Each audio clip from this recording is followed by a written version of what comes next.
Super bagyo na may international name na Bobby unang tatahakin ang Saipan at Guam simula ngayong araw.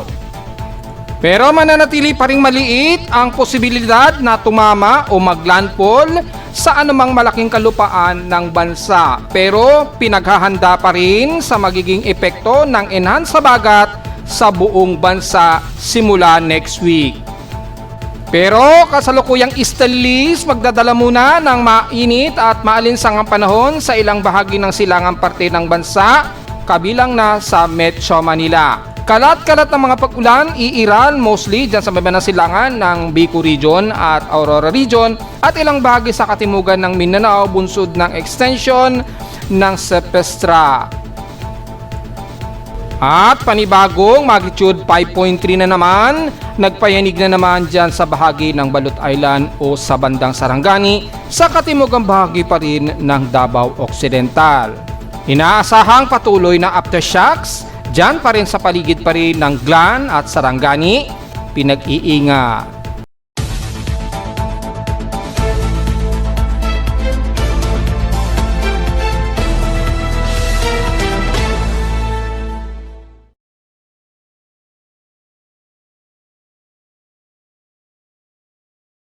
Hello, good morning mga folks. Welcome po muli sa ating Daily Weather Bulletin at Analysis para sa araw ng Sabado, July 4, 2026. Ang oras sa ating boss may maga ay alas 11:23 na ng magtatanghaling tapa. Hindi muna natin mararamdaman ang epekto ni Pre-Inday or international na super typhoon na si Bobby. Sa ngayon ay makakaramdam muna tayo ng mga ilang kalatang pag-ulan lalo na sa silangang bahagi ng Nodo Luzon, kabilang na ang Pulilo Island sa talang bahagi ng Aurora Region at Bicol Region, kabilang na ang Camarines Norte. Maaaring magtawid yan nitong maghapon na magbubunsod po ng mga kalat-kalat na pag-ulan na may pagkilat at pagkulog kasama na maaari sa ilang bahagi ng Calabarzon area, Metro Manila at ilang parte ng Central Luzon. Pero dahil sa umiiral muna ang easterlies na magpapainit at magpapalinsangan muna sa atin dito sa parte po ng Luzon na umiiral ngayong araw, kaya medyo ma-hot humid muna ang mararamdaman muna natin dito sa Luzon hanggang Southern Luzon at Eastern Visayas.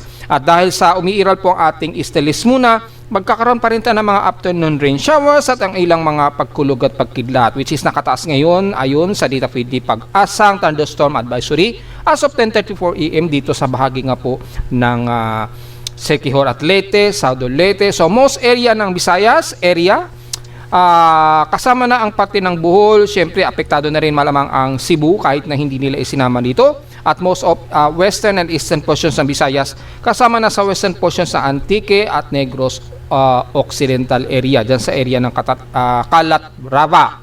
Magdala ng payong dahil hindi naman madalas ang magiging pag-ulan, pero expected po ang mga pagkulog at pagkilad sa inyo dyan sa area. Siyempre hindi liligtas ang Metro Manila, nakataas yan. So kasama na ang Cebu at Siquijor hanggang dyan pa rin sa bandang sugod sa Southern Leyte po, apektado din po tayo ng mga inaasahang localized thunderstorms. Although sa ating lightning detection system, wala tayong aktibong lightning strikes ang nadetect. Yan, refresh lang po natin dahil overload, maraming gumagamit ng ating website, kaya lumalabas yung error 503. Normal lamang po yan dahil limitado po yung ating website service.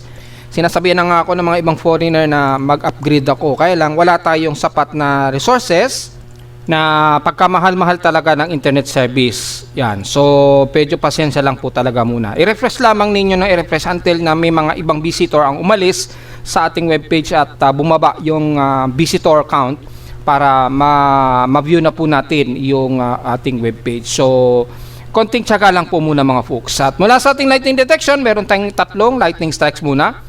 So wala tayong masyadong lightning strikes ang aktibo ngayon. So mapapansin natin halos sa katamtaman at fairly weather ang most part dito sa silangang bahagi ng bansa. Kaya medyo makakaranas tayo ng mga pagkulog at pagkilat. May mga kaulapan na umiiral dito sa memba ng Bicol Region hanggang bandang Aurora po.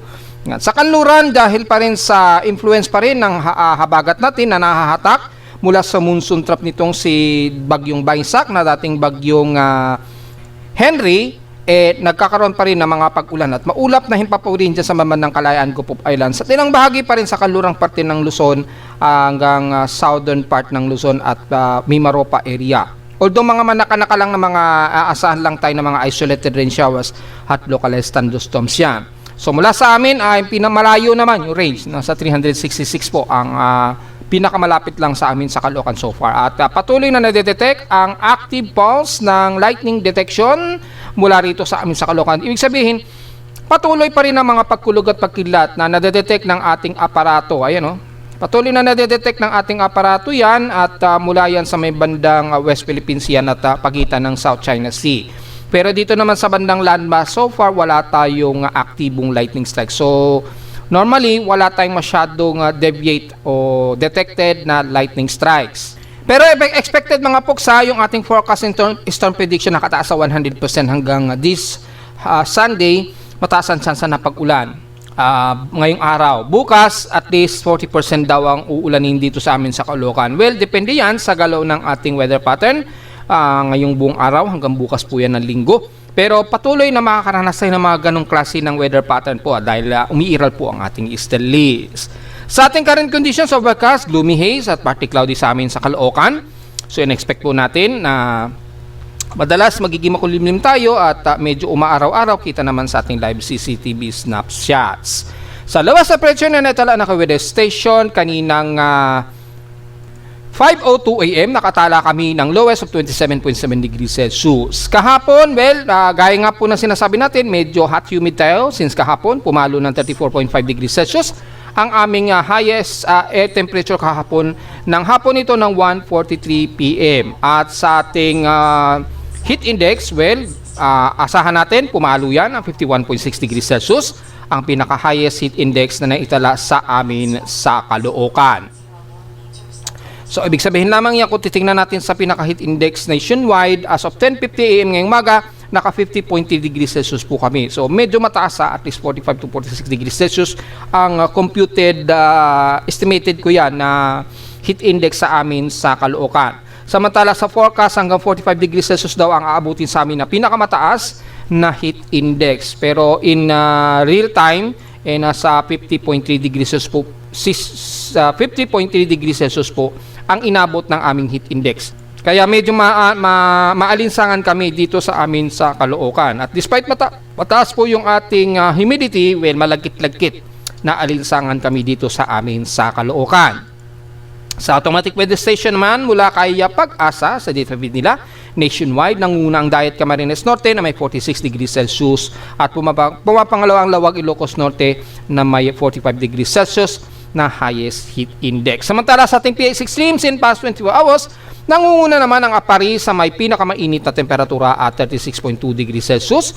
At sa Baguio City, na natiling stationary sila na 18.4 degrees Celsius lowest. Sa Inuna naman, sa Romblon na may 20 mm total rainfall. At sa average wind speed ng Itbayat Batanes, nakatotal sila ng 18 km per hour na maximum sustained wind. Hindi kagaya sa amin sa Caloocan, pumalo lang ito ng 7.5 km per hour ang bugso ng hangin. So, ibig sabihin, merong pagbugso, mahangin-hangin dito sa amin sa Caloocan. And take note ha, yung mayon, medyo moderate pa rin tayo, pero alam naman natin, very unrest pa rin po yan. Expected po na patuloy pa rin ang magmatic intrusion, no? Magmatic unrest ni mayon. Obviously, bantayan po nating maigi sa behavior niyan, matic. Pero moderate naman yung ating thermal alert status. Aktibo lang talaga itong si Mayon Volcano so far. Samantala, meron tayo active space weather status. Meron tayong G2 moderate na geomagnetic field, level 6. So, tumaas po ha. At nag-update na rin yung ating El Nino La Nina. So, tumaas na po yung ating El Nino. Sa ngayon, meron tayong 1.5 degrees Celsius sea surface temperature. Ibig sabihin na po, nasa strong o almost moderate to strong na po tayo nasa moderate to strong o stronger El Nino na po tayo. Halos base sa 1.5 degrees Celsius na SST. Tatalakayin natin yan maya-mayang konti at tingnan muna natin yung status ng ating space weather status. Silipin natin. Well, nakataas nga po sa alert KP index of 6. Synoptic period yan hanggang mamaya at nakataas po sa G2 moderate ang ating geomagnetic field. G2 geomagnetic NOAA scale tayo. So, ang northern hemisphere at southern nakataas sa 55 degrees geomagnetic latitude po yan. Medyo ramdam po yan ha. May moderate po na impact. Merong satellite orientation. So, medyo magkakaroon ng konting discrepancy sa accuracy ng inyong GPS at radio high frequency propagation dahil nasa moderate po tayo. Sa maghapon ay mga bandang hapon medyo kakalma na yan sa 4.67 G1. Ngayon, ang mga tanghali medyo mataas-taas po tayo. Inasahan po hanggang bukas daw yan, hanggang July 5 ay papalo naman bandang hapon ang posibleng G1 to G2 na geomagnetic field hanggang 5 kp index daw. Well, nagkakaroon ng further coronal mass ejection activity yan ngayong between July 1 hanggang July 2. So nagkaroon ng arriving influence ng channel of 72 ayon dito sa explanation ng NOAA. So meron tayong arrival of coronal mass ejection. Although solar radiation natin mababa, pero asahan natin ang possible radio blackout of 70% hanggang bukas at sa loob ng 3 araw daw. Yan. Malakas po yung pulsing dahil kung titingnan natin sa LASCO satellite ay medyo may pulse nga po simula noong July 1. Yan.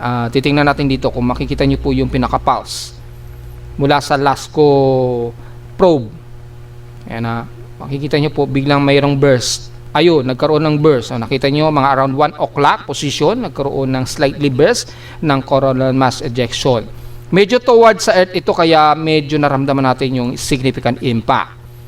Yan, walang recorded of solar wind tayo. Well, walang lumalabas na data. So, ibig sabihin mukhang hindi available yung data ng NOAA.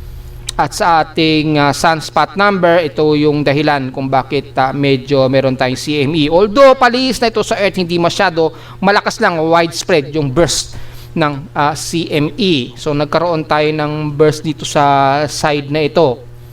Yan. Bakit nawala yung listahan ng numerical labeling nito? Nawala yung labeling. Well, ayusin natin yan. Samantala, meron tayong daily sunspot number, at least moderate lamang, 112 ang ating sunspot number. So patuloy tayo nakakaranas ng solar X-ray events chart, yan, sa ating X-ray flux.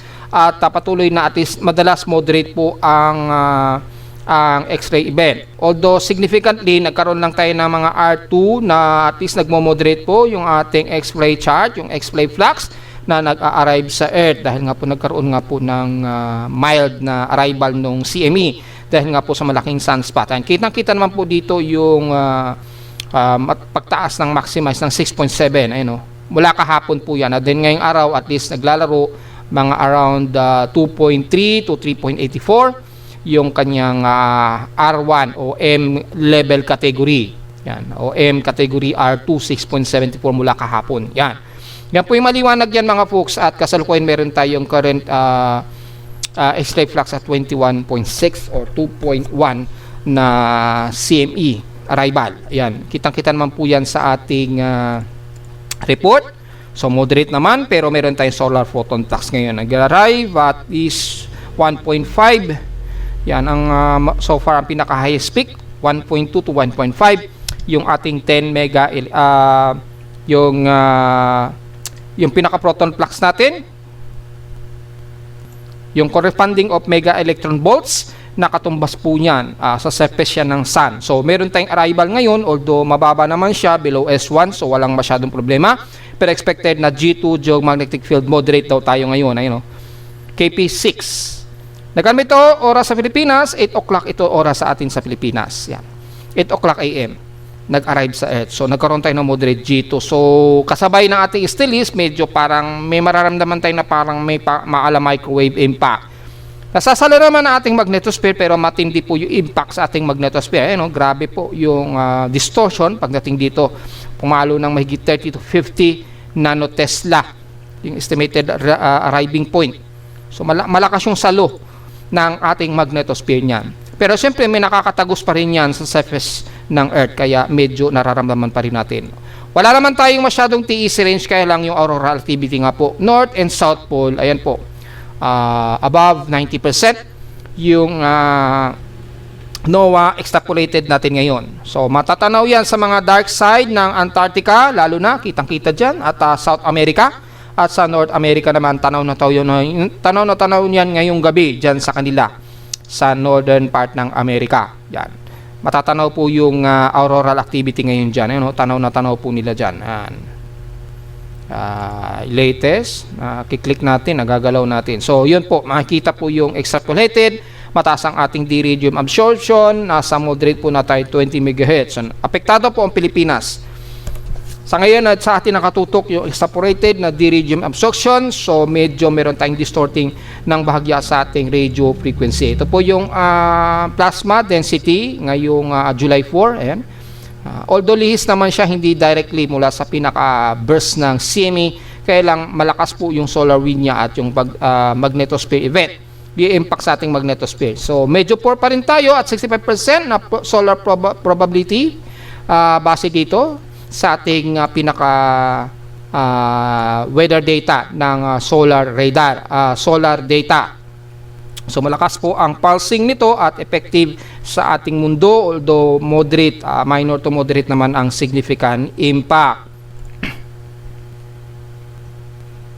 Samantala sa ating outside humidity, meron tayong 83%, mataas po yan, at tumaas pa ito ng 11% since last hour. So kung mataas ang outside air temperature ninyo dyan lalo na dito sa Metro Manila, kasabay ng mataas din na temperatura, malagkit-lagkit na alinsangan ang inaasahan natin yan mga folks. At sa barometric reading, 1,009 hectopascals and steady ito since last hour. At sa ating high tide low tide status, mataas po ang ating sea level ngayon, maximum high tide po tayo ngayon. Pero maulap dyan sa may bandang kaluran pa rin ng Nodo Luzon at sa may bandang kaluran ng southwestern Luzon. Sa silangan ng bansa, so far mukhang maganda naman yung ating karagatan. Nung sinilip ko kanina, wala pa naman sa 1 meters yung alon. Alalay na lamang po sa mga papalaot dyan sa silangang parte ng bansa. Wala naman tayo nakikita na matitinding pag-alon sa ngayon. Yan. Sa atin naman almanak, sumikat ang haring araw kaninang 5:31 AM at lulubog po itong mamayang 6:29 PM. At sa ating local weather para sa ating warning gibbous na 84% eliminated na po, ay magmumoonrise pa po ito mamayang gabi pa at 9:35 PM at kinabukasan na ng 8:47 AM ng umaga na ito lulubog. At sa ating local weather outlook para ngayong Saturday and Sunday, nasa natin na magiging partly cloudy tayo sa buong araw na may localized thunderstorms naman pagsapit ng mga bandang hapon po yan at may chance na ng pag-ulan, 100% chance. Ganon din bukas, magiging clear skies naman daw tayo sa umaga, pero pagdating ng hapon, mga around bandang hapon po yan, dapit hapon, after lunch, mga ganyan, at mga bandang hapon, alas 3, may mga localized thunderstorms na tayo naaasahan at least 40 to 42% chance. Highest and lowest temperature expected maglalaro between 33 to 34 degrees Celsius and lowest temperature expected 26 to 27 degrees Celsius.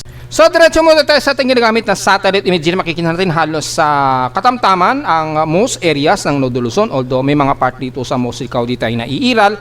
So kung sisilipin natin sa heavy rain potential para mas makita natin, or convective storm na lang, yan, para makita natin yung mas makapal na kaulapan na may dalang localized thunderstorms gamit ang convective storm ng Himawari. So makikita natin ang Nodo Luzon halos katamtaman lang tayo, partly cloudy to mostly cloudy muna tayo. So medyo maaraw muna tayo dyan at medyo maalinsangan. Dala rin ng easterly trade wind na rin sa silangang bahagi na umiiral.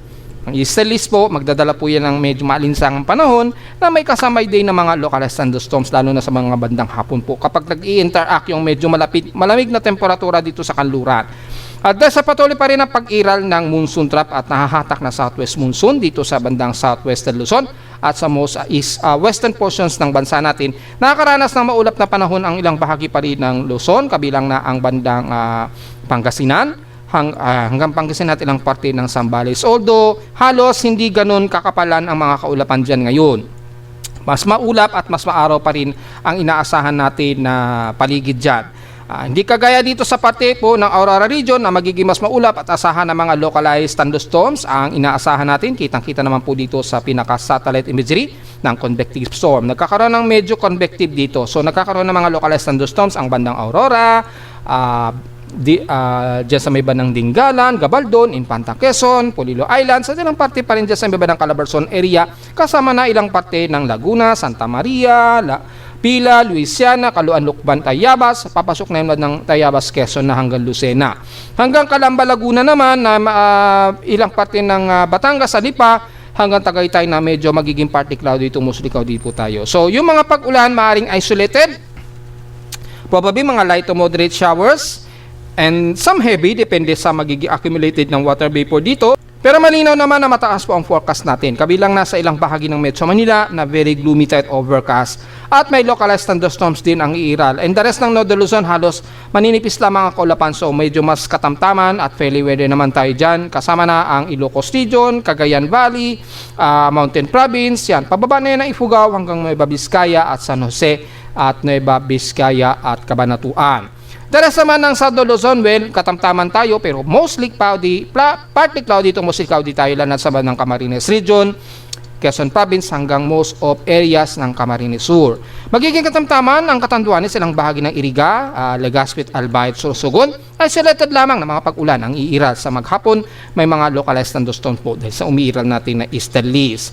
Magiging katamtaman din ang parte ng Mindoro at Palawan pero asahan natin ang medyo may mga pagkulog at pagkilat pa rin sa bandang hapon.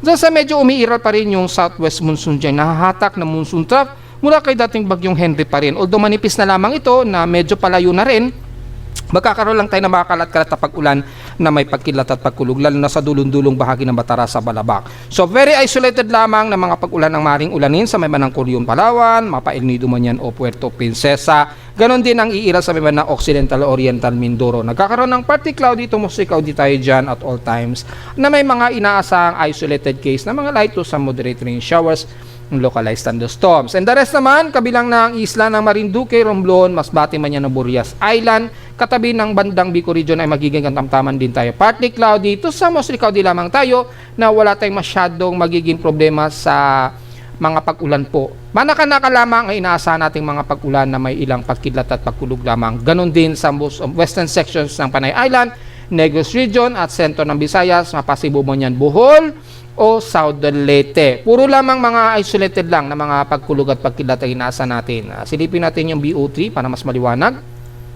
Halos pareho lang sa BO3 or BO313. So, wala tayong masyadong magiging maulan gaano. Titingnan natin sa pinaka-reproductive na satellite imagery, halos mas partly cloudy to mostly cloudy lamang tayo at makikita natin mga mangilan-ngilan lamang na magkakaroon tayo ng mga kalat-kalat at pag-ulan na may pagkilat at pagkulog most of Cebu, Bohol, Leyte, Southern Leyte, Manyano, Eastern Samar area. So sa pinaka-water vapor, halos wala tayong masyadong water vapor sa most of Visayas area, katamtaman ng panahon. Ayun o, na-activate na rin natin. So sa heavy rain potential, wala rin tayong masyado gaanong natatanaw dito mga folks. Kabilang na ang eastern part ng Leyte na magiging maaraw at malinsangan tayo, hot humid na panahon. Kabilang na ang Leyte, manakalaka lamang na mga pagkulog at pagkilat nitong mga bandang hapon po dahil lamang sa epekto lang ng easterly trade winds. At wala naman dito sa Mindanao, magiging maulap at kalat-kalat na pag-ulan naman dahil sa umiilan ng surface trough dito na halos nag-i-intertropical convergence zone extension. Halos namumuo siya as ITCC na nagkakaroon tuloy ng mga kalat-kalat na pag-ulan na may localized thunderstorms dyan. May mga ilang heavy rain potential po ang inaasahan sa bandang Zamboanga Peninsula at ilang bahagi ng Basilan at Hulusulu. Kakaroon tayo ng mga ilang moderate to some clusterized heavy rain showers po dyan, so ingat na lamang sa mga biglang flash floods. Ganon din sa bahagi ng southern area, kabilang na sa katimugang bahagi nga po ng Coronadal, South Cotabato, Maguindanao, southern part ng Maguindanao, General Santos, and most of Davao Oriental po, Occidental. Magiging maulap tayo dyan at mga kalat-kalat na pag-ulan, kabilang na ang City of Davao, magiging maulap tayo dyan at mga maulan, kalat-kalat po ito na may pagkilat at pagkulog po dahil sa extension ng surface trough dito na may daladalang mga clusterized heavy rain showers, kabilang na dito sa bahagi nga po ng Davao de Oro hanggang dito sa Caraga area. Dito sa Caraga area, hindi sa may bandang itaas na Caraga ha. The rest ng sentral ng Mindanao sa Bukidnon, maaraw tayo dyan, medyo katamtaman. May mga isolated lang tayo ng mga light to moderate showers and some heavy rain showers bandang hapon, gabi o madaling araw. Ganon din ang iiral sa bandang Northern Mindanao mula Cagayan de Oro, Misamis Oriental hanggang dyan sa may bandang Agusan del Norte at Surigao Region. Although magiging mas katamtaman at maaraw sa inyo sa Caraga area, magkakaroon naman tayo ng isolated rain showers bandang hapon po na may localized thunderstorm. So, importante po ang payong dahil matindi ang sikat ng araw sa inyo dyan sa paligid ng Agusan del Sur o most of Caraga area hanggang Bukidnon po yan. At pagdating na mamayang hapon, medyo magkakaroon tayo ng mga isolated case na downpour ng ulan. So, prepare na lamang po dahil medyo may clustered tayo ng mga surface trough dyan mula sa katimugang bahagi ng Mindanao. Kumikilos ito pa north westward, kaya maaaring ma-influence yan ng mga pag-ulan ang ilang bahagi pa rin ng Caraga area mamayang hapon, gabi o madaling araw. So malinaw po na halos sa moderate naman ang halos sa buong bansa. Magkakaroon lang tayo ng mga ilang isolated case of rain showers na may ibang mga kalat-kalat lamang na mga mahihinat katamtamang pag-ulan sa maghapon na may mga localized thunderstorms. Ito po yung pinaka high resolution satellite imagery natin na pinapakita ko sa inyo para makita lamang natin ng maigi o pinapakita ko sa inyo maigi na halos katamtaman lang tayo mga ilan lamang na mga mahihinat katamtaman ng pag-ulan ang kadalasan naiiral sa buong Luzon hanggang Visayas area. Maliban na naman sa parte ng Mindanao na kung saan mas makapal po ang kaulapan dyan na may umiiral pa rin na mga localized thunderstorms po dahil sa pinaka-extension yan ng Cephes Trap na halos intertropical convergence zone na po siya. Yan o. O, kita-kita po sa pinaka-high resolution. I-zoom full screen natin para makita nyo po. Ayan. Yan. So makita nyo po na mas magiging maulan ang parte po ng Mindanao. Sa Luzon, maulan man dito sa bantay ng Bicol region at bandang eastern part ng Luzon. Makikita natin dahil epekto po yan ng easterly trade winds.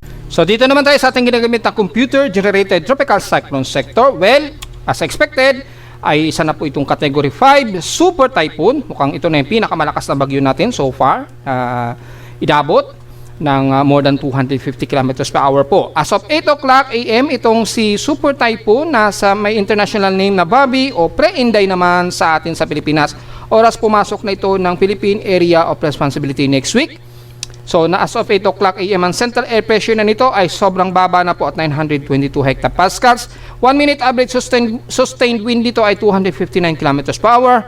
Malapit sa gitna at category 5 super typhoon at bugsong umabot ng 337 kilometers per hour. Pero sa ating 10-minute average, kung babasahin natin mula sa kanyang 1 minute, ay under super typhoon na rin siya, 228 kilometers per hour at bugsong umaabot ng 296 kilometers per hour.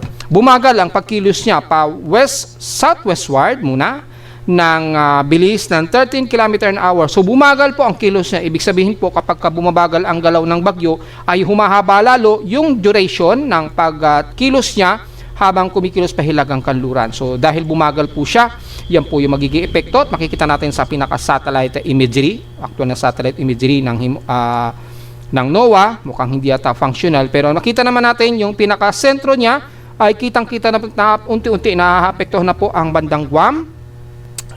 Una, kung susukatin natin ang layo nito mula sa Guam ngayong araw o bandang Saipan po, Pagitan, ang layo nito ay nasa 697 km east-southeast ito ng bandang Saipan o ng Guam po.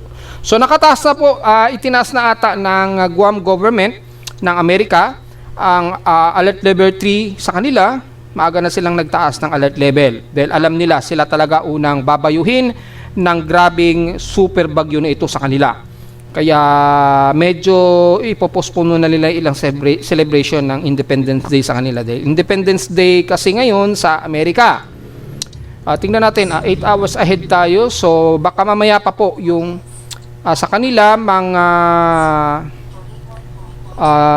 July 3 pa lang ata sa Amerika. So July 4 sa atin, July 3 pa lang sa kanila. So kinabukasan na yan sa kanila. Yan. Dahil advance tayo ng 8 oras. So less than 8 hours, July 3 pa lang sa kanila. Yung mga oras nito dahil gabi. So kinabukasan pa po sa kanila na mga bandang Sunday naman sa atin na yun na ang pinaka July 4 sa kanila. So yun po, at makita natin mula sa Pilipinas, kung kukunin naman natin ang distansya ni Bagyong Bobby, ang pinaka-reference point natin dito bandang Catanduanes na lang. Estimated yan mula sa pinaka-sentro ng bagyo, ang layo niya ay nasa layong 2,939 km east ng Catanduanes sa labas pa ito ng Philippine Area of Responsibility. So sobrang layo pa talaga niya mga folks. Kaya yung mga nagsasabi na bakit daw sa iba bumababa yung trajectory ng bagyo, sa iba naman daw tumataas. Kasi nga po gaya na ating sinabi nung nakaraang linggo pa, malayo pa po ang bagyo, ibig sabihin marami pang pagkakataon na mag-iiba-iba pa ang magiging forecast ensemble niyan. Pwedeng tumaas yan sa ensemble, then sa susunod ng mga oras o every 6 hours, bababa na naman siya. Yan po yung tinatawag na ensemble o yung pinaka-uncertainty ng bagyo po. Ilang beses natin pinapaliwanag yan, so wala na po tayo, hindi na natin kailangan pa ulit-ulitin po. Malawak pa ang uncertainty ng bagyo sa Pilipinas, kaya Kapag may nagsasabi na bakit kay ECMWF bumaba, well, extended outlook po nila yan o long range forecast po nila yan. So okay lang. Kapag sinabi naman bakit sa Japan Meteorological Agency tatama daw ng Taiwan, well, hindi naman natin sinasabi na hindi mangyayari yan. Again, extended outlook po yan o long range forecast po yan. So talagang posible pa rin mangyari yan o hindi. So ganun po yung natin yung ang ating analysis dyan. Last week pa natin pinapaliwanag yan nung pinost natin na isang low pressure area pa lamang siya. Yan. At mula sa ating tropical cyclone track combination, makikita natin dito ay dalawang aktibo pa lang na weather agencies ang nandito sa aking chart ng aking tropical cyclone sector, si ECMWF at ang AI na Google DeepMind AI. Yan. Mula kay Joint Typhoon Weather Center, kung titingnan po natin sa pinaka-data. Yan. Ang data nito mula rekta mismo sa Joint Typhoon Weather Center, na naka-auto simulated computation yan ng ating website. Automatic ino-compute yan. So makita ninyo ang ganyan din ang lumalabas na forecast track. At makikita niyo po napakalawak po ng diametro nitong si Bobby. Kaya hindi man tatama ito o hindi pa nakikitaan pa rin na maglalandfall ito sa malaking kalupaan ng Pilipinas, pero ang magiging delikado rito ay yung hatak sa ating habagat. Yun po ang magbibigay talaga ng matitinding pag-ulan sa atin. Sa ngayon, wala pa tayong masyadong concern sa kanya dahil malayo pa nga po ang kanyang lokasyon. Sobrang layo pa, more than 2,000 pa ang layo nito. Oh. More than 2,000 kilometers pa ang layo mula sa Pilipinas, sa pinakalupaan ng Pilipinas. At makita natin dito ay super typhoon na siya at una nga pong inaasang maglalandfall ito. In-expect natin, ang universal time coordinates ay mga July 5.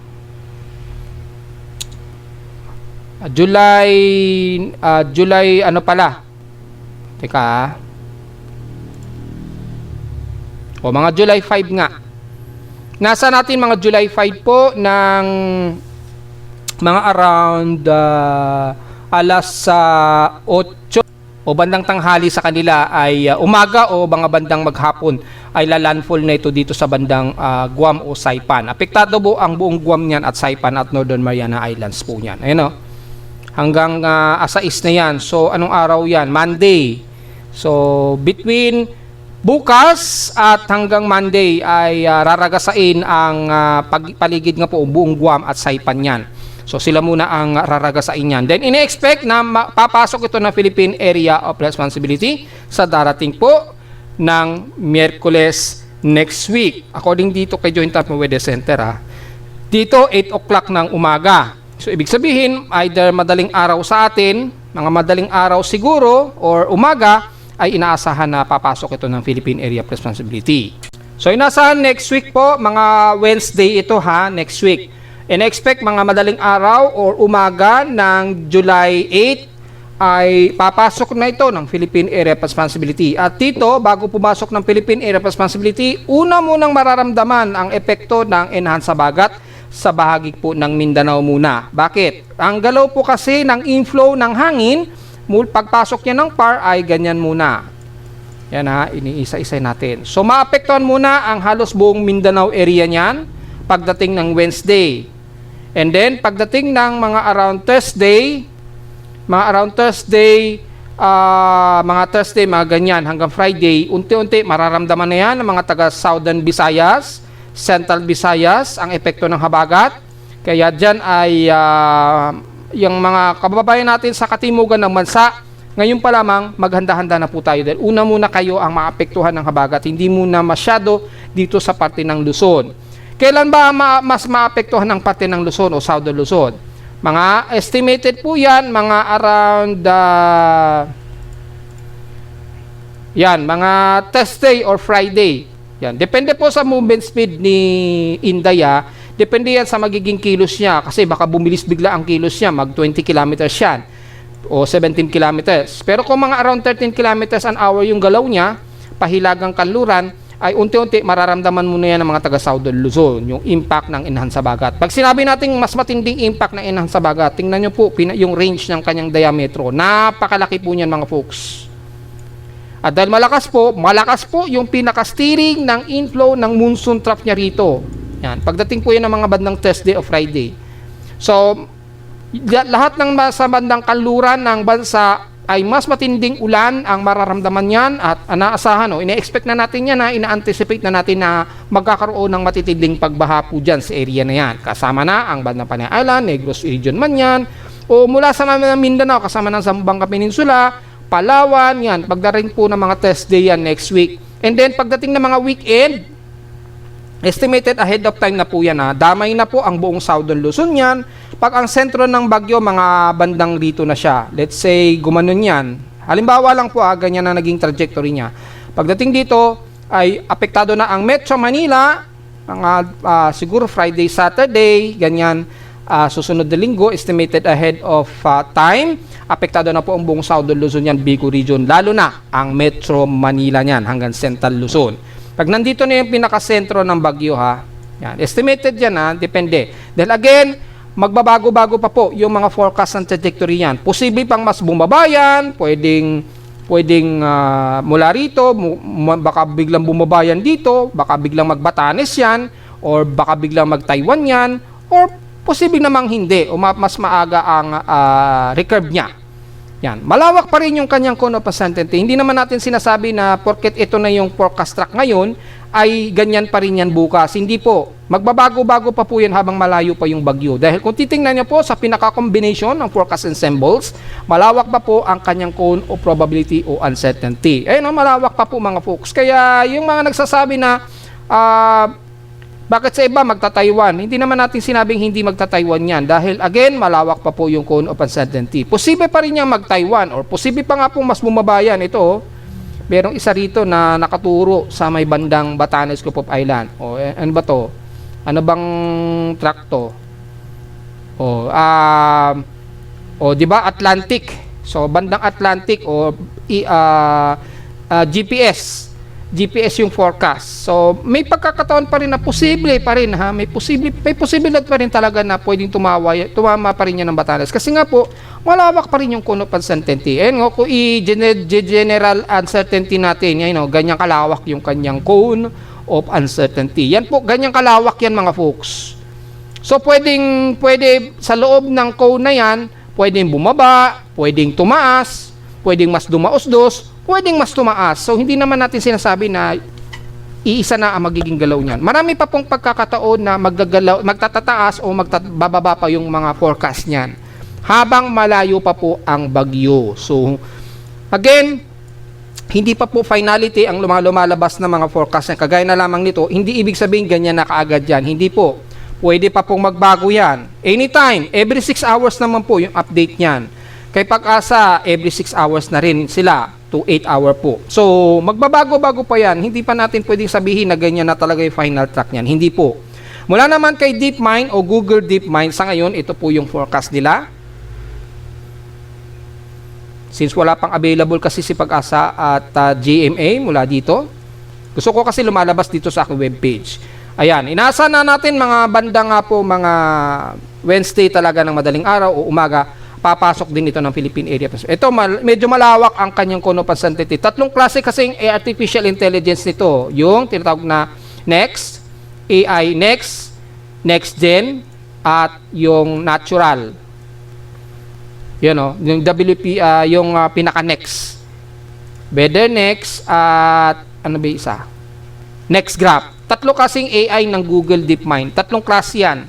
So, makikita natin medyo malawak pa rin yung ensemble kahit na min track na sila, di ba?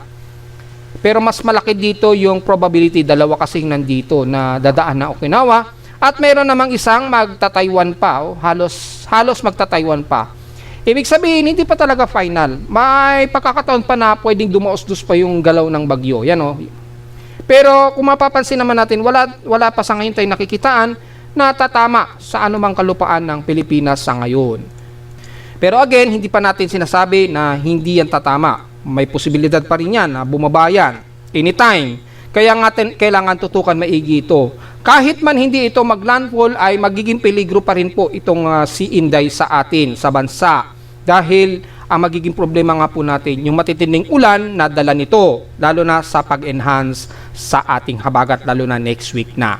Yan po ang paghandaan natin. Huwag na muna natin intindihin yung direct impact ng bagyo. Ang intindihin muna natin yung magiging direct impact ng enhance sa bagat.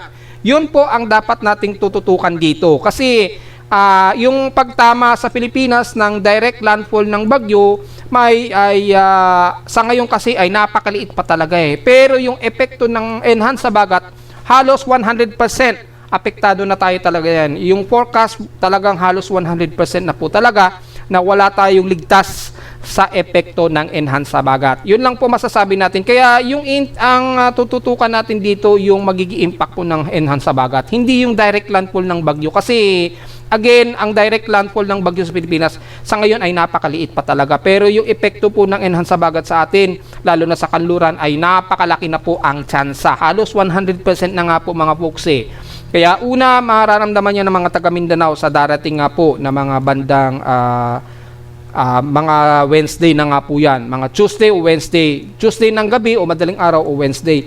Mas mararamdaman na ng mga taga Mindanao po yung epekto niyan. Kaya again mga folks, yung mga nagdedebate pa na dadausos ba ito, tatama ba ito, maglalandfall ba ito, wag niya muna yun ang tututukan ninyo mga folks. Ang tutukan natin yung magiging epekto po ng habagat. Yung enhanced habagat po ang tututukan natin dito dahil posible po na magbuhos siya ng more than above 500 millimeters to 600 millimeters na buhos ng ulan. Ayan po yung sinasabi natin, expected natin na magiging ganun ang buhos. Hindi yung direct landfall ng bagyo kasi nga po, mapakalaki ng diametro ng bagyo itong si Inday. Sa laki ng diametro niyan ay kahit hindi ito maglandfall ay parang katumbas na rin na parang naglandfall na rin sa atin ang bagyong si Inday. Yun po ang dapat natin tututukan mga folks. So, lagi nating pinapaalalahanan mga kababayan natin, iwasan na natin magdebate tungkol ba maglalandfall ba yan o hindi. Dahil ang magiging concern natin dito yung baha na magiging dala dahil po sa enhanced habagat nito next week. So ito na po yung pinaka-floating satellite ay kitang-kita na po yung pinaka-central ay malamang yung reconnaissance aircraft ngayon ay malamang ay dineploy na para makita yung pinakagitna yan. Kakalat din sa Facebook page yung reconnaissance aircraft, dadaan na naman dyan, kukunan na naman nila ng data itong actual na sentro ng mata nitong si Bawi or Pre-Inday. Samantala itong si Maysak, dating bagyong Henry ay patuloy pa rin nagpapaulan dito sa may bandang Hainan at southern part ng China. Although hindi na ito epekto sa Pilipinas, except na lamang yung pinakadulo ng monsoon trough niya na medyo nagpapaulap dito sa bandang Kalura natin. Pero hindi na masyado natin ramdam ang epekto ni Henry. So sa ating tropical cyclone intensity forecast ay makita natin ay hanggang category 4 super typhoon daw ang inaasahan nito within the next 24 hours. Sa ngayon category 5 siya pero dito by the next 24 hours daw maaari siyang mag category 4 or within 2 days. Pagdaan siguro nito ng Guam, medyo mababawasan ng konti yung kanyang maximum sustained wind dahil sa resistance o land resistance. At dahil sa medyo pahilaga o west-northwestward dito, malakas po yung high pressure area ridge dito sa itaas. Merong high pressure ridge po dito na ang kilos niya pa-clockwise ang kilos ng ridge of high pressure area o yung steering environment. Mataas po yung high pressure area dyan. So nagkakaroon ng resistance dito sa galaw ng bagyo, dito sa sirkulasyon niya. Kaya ang nangyayari, maaasa medyo may pagkakataon na ine-expect natin na medyo mababawasan yung maximum sustain niya, pero expected hindi yan bababa ng category 1 typhoon.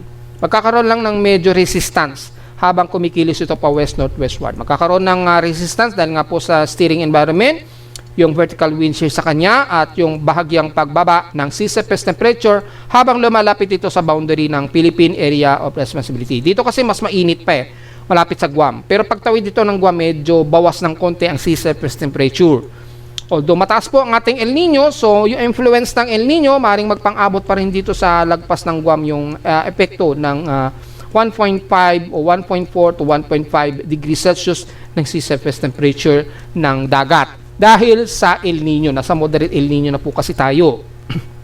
Since yung huling report ay last month of June. Malinaw po yun mga folks ha. Yan na, iniisa-isa natin yung detalye para sa mga nagtatanong. Pwede nyo pong balikan yung aking YouTube part na kung saan pinapaliwanag natin para sa mga patuloy pa rin na nakikipagdebate na kung talaga ba itong maglalandfall o hindi sa Pilipinas. So ito po yung magiging simulation sa mga computer models. Ito po yung forecast stack ni GFS. Mapapansin natin si GFS, medyo magta-Taiwan ito. O halos tatawid dito ng Taiwan pero walang nakikitaan na tatama ito sa bandang kalupaan ng Luzon. Wala Bandang Taiwan lang talaga siya tatama, and then kay ECMWF naman, kung sisilipin natin, halos ganun din ang nakikitaan. Medyo early nga lang yung forecast sa akin. Kay GFS, magta-Taiwan daw siya. Kay AI, Ensembles, makikita natin kung tatama ba ito ng Pilipinas. O dito, medyo recurve siya. Yan, ipapost natin and then next, yan Pagdating ng mga July 8 na, pasok na yan, nasa loob na ng par, and then mga July 9, yan, medyo magre-recurve ito ng bandang Okinawa Islands. Walang nakikitaan na magta-Taiwan daw ito, So, makikita nyo po, hindi siya nag-landfall sa Taiwan. Pero grabe po yung hatak sa habagat, Ito yung medyo delikado, yung habagat. Yan, Kailan ba maapektuhan ng Metro Manila? Mga July 9 talaga, mga between July 9 o July 10. Mga July 8, bandang Mindanao pa at Visayas, Southern Visayas. And then, bandang Metro Manila, mga July 9 na siya o July 10. Ayan, July 9 or 10. Yan. Raragasain na tayo ng ulan yan kasama ang Southern Luzon, Metro Manila, Central Luzon. Yan. Kapag malapit na lumabas ng Philippine Area of Responsibility ang bagyo. Pero siguro mga July 8, medyo mararamdaman pa rin natin ng ulan. Hindi nga lang sobrang grabe, hindi kagaya sa may bandang Southern Visayas at Mindanao niyan. Pagpasok po ng par next Wednesday. Yan, malinaw yan mga folks, hindi pa pare-pareho, kaya ibig sabihin malawak pa po ang cone of uncertainty ng bagyo. Wag po natin ipipilit na ganun na galaw ng bagyo. Hindi pa po, malawak pa. Mula naman sa Global Spectral Model, ito naman yung Global Spectral Model mula kay Japan Meteorological Agency. Yan, post natin kailan ito eksakto papasok. July 7 o July 8 na sa atin yan. July 8 sa atin. Kasi nasa Universal Time Coordinates yan So, mga July 8 ay papasok na yan ng Philippine Air Responsibility. Ay di madaling araw o mga bandang umaga. Depende yan sa movement speed niya. And then, kikilos ito pahilaga. Dito, medyo magre-recover din siya halos. Pero posible pa rin itong mag-Taiwan, At posible pa rin niya magdaos-dos. So, tingnan natin, Pero again, ang magiging epekto ng habagat ay yun ang ating tututukan. Kung kailangan na mag-suspend ng klase pagdating ng Martes, gawa na po ng desisyon. Una munang magdesisyon siguro ang mga local government units sa Mindanao hanggang Visayas, pagpasok ng PAR sa darating po ng July 8 sa Pilipinas. Mag-decide na po kayo sa Mindanao at Visayas kung magsususpend na kayo ng klase. Sa bandang Luzon, medyo mag-decide na kayo mga bandang July 8 o mga July 9 na siguro. Or siguro July 8, depende sa inyo kung mag-a-advance na kayo na magsususpend ng klase para sa July 9 onwards. Yan. Kasi July 8, Wednesday So, pwede na siguro kayo mag-decide na walang pasok pagsapit ng Thursday o Friday para dire-diretso hanggang whole weekend walang pasok. Yan. Para safe na rin siguro yung mga estudyante natin. Ayan, yan po yung ma-advise ko lamang. Pero siyempre, ang magdidesisyon yan, si Pag-asa pa rin po. Sundan at tingnan nyo pa rin, abang-abangan nyo pa rin yung magiging advisory at magiging desisyon ni Pag-asa. At sa inyong mga local government units siyempre. Mga local ninyo, mga mayor, mga governor ninyo ay magde-decide pa rin yan. Sila pa rin po ang masusunod dyan dahil i-coordinate naman nila yan kay Pag-asa. Sa atin yan, mga Martes po. Diyan na kayo siguro mag-decide, mga folks. Lalo na sa mga LGUs natin. I-coordinate na po ninyo ng maaga kay Pag-asa. At yung mga posibleng maglilikas, ay paghandaan na rin natin. Yung mga posibleng ililikas na mga kababayan natin. Na una munang mararamdaman yan sa Mindanao hanggang Visayas next week, mga Tuesday and Wednesday. Yan, paghandaan po natin yan, mga folks. At mula sa Tropical Cyclone Strike Probability, wala tayong latest data. Pero nag-discuss na tayo starting July 15, meron na namang pwedeng sumunod kay Inday at mukhang malakas na bagyo na naman ito, more than 60% siya. So tingnan po natin kung ito ba ay may susunod kay Inday. Sa ngayon, wala tayong nakikitaan na medyo susunod kay Inday sa ngayon, pero patuloy pa rin ang Coriolis circulation yan, mga folks maring magpapatuloy pa rin yung mga Coriolis circulation yan. So, hindi natin inaalis ang posibilidad na mayroon agad na susunod. Again, sinabi nga po natin, 2 hanggang 3 po na tropical cyclone ang maaaring mabuo sa loob at labas ng Philippine Area of Responsibility. At posibleng may pang-apat ito, kaya lang yung pang-apat siguro mas mababa ang trajectory, which is very case-to-case po ang senaryo na mababa ang trajectory at maglalandfall sa anumang kalupaan ng bansa. So abang na naman po natin, masyado pang maaga mga folks. At sa latest natin na El Nino, ayan na po, pumalo na yung ating latest input. Moderate El Nino na po tayo to strong El Nino halos, dahil pagitan po ito ng moderate and strong. Ibig sabihin po niyan, onwards ay maaring umabot pa sa 1.72 degrees Celsius ngayong buwan ang sea surface temperature. So malakas-lakas na El Nino na po tayo ayon sa ating recent na moderate to strong El Nino. So hindi pa siya super El Nino mga folks ha. At mula sa pinaka-actual value ay nasa 1.5 degrees Celsius po ang sea surface temperature natin since nitong month of June. Ito, in-adjust nila noong May. Pinalo na nila sa 1.01 degrees Celsius na. And then, 1.5 degrees Celsius na last June. So, ibig sabihin, ay nasa moderate to strong El Nino na po tayo. Abangan lang natin lumabas yung bagong latest ensemble ng ENSO projections probability. Wala pang latest para sa month of July. Yan. Wala rin latest data for month of July. Yan, wala pa. Mula kay NOAA. So, abangan na lang po natin mga folks kung kailan lalabas yung latest na forecast. Sa ngayon, ay nasa moderate El Nino na po tayo mga folks. Malakas-lakas na po at mas mainit na po yung sea surface temperature dyan sa may ng Eastern Pacific o pagitan ng Eastern at Western Pacific. So alam na po natin kapag ang mga bagyo may mabubuo, malalayo talaga ang panggagalingan ng bagyo and mostly west-northwest part po ang mga galaw niyan, which is hindi na naman tayo nagmintis sa mga forecast. At ganon din naman yung naging forecast natin for July Tropical Cyclone Forecast Prediction and Assessment. Samantala sa ulat Tindol, well, medyo may mga pagyayinig na noon tayo na-detect. Ngayon lamang umaga hanggang magtatanghali dito sa bahagi pa rin ng Mindanao at mukhang may paglilindol na naman na nagaganap dyan sa may bandang Bolinao, Pangasinan. At kahapon nga po nagkaroon ng clustered earthquake na naman sa bandang Pangasinan po.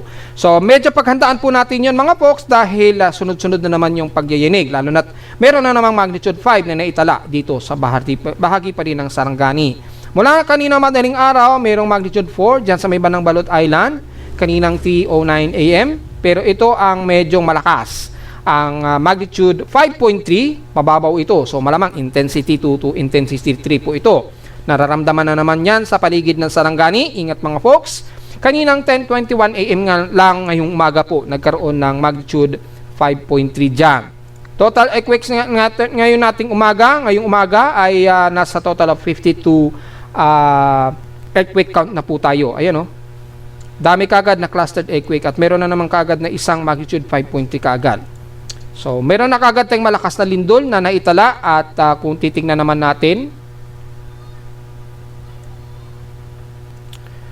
ay patuloy na aftershock cluster dito sa may bandang Bolinao, Pangasinan po. Tututukan natin maigi yan mga folks ha. Sa ngayon, may isa pa lamang na naitala sa Bolinao, Pangasinan. Pero wag nating aalisin ang pagbabantay dyan mga folks. Patuloy pa rin ang aftershocks dito sa paligid po ng General Santos. Kabilang na ang Sarangani. So mag-iingat pa rin tayo mga folks. Sa World Seismic naman ay ang measurement. Patuloy pa rin ang mga malakas na magnitude dito sa bandang Mindanao. Ito po yung latest. Wala naman siyang shake map. Sa Chile naman, mayroong magnitude 5, wala rin, shake map. So, wala naman so far na malakas-lakas sa pagyinig sa ibang bahagi ng mundo. Yan. Pero dito sa Pilipinas, nagkaroon pa rin tayo ng mga pagyinig. Wala naman nakataas na tsunami warning assessment tayo. So, wala tayong magiging problema mga folks. At narito naman natin 3-day weather forecast para sa araw ng Sabado, July 4, 2026.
At hanggang dito naman po ating Daily Weather Bulletin at Analysis para sa araw ng Sabado, July 4, 2026. Huwag pong kalimutan na mag-like, share, subscribe po sa ating YouTube channel at visit lamang anytime sa ating website na www.pimoweather.com para sa babang detalye na gusto yung malaman na hindi natin isama ngayong tanghali na sa ating report. Asahan natin na magkakaroon tayo ng mga kalat-kalat na pukulan sa Metro Manila dahil pa rin sa umiiral na easterly trade wind. At visit lamang sa ating website sa gustong malaman pa rin pinaka-dynamic events mula sa reading ng ating aparato sa Caloocan at sa data feeds mula sa iba't ibang weather agencies. Maraming salamat po mga folks at happy weekend po sa ating lahat.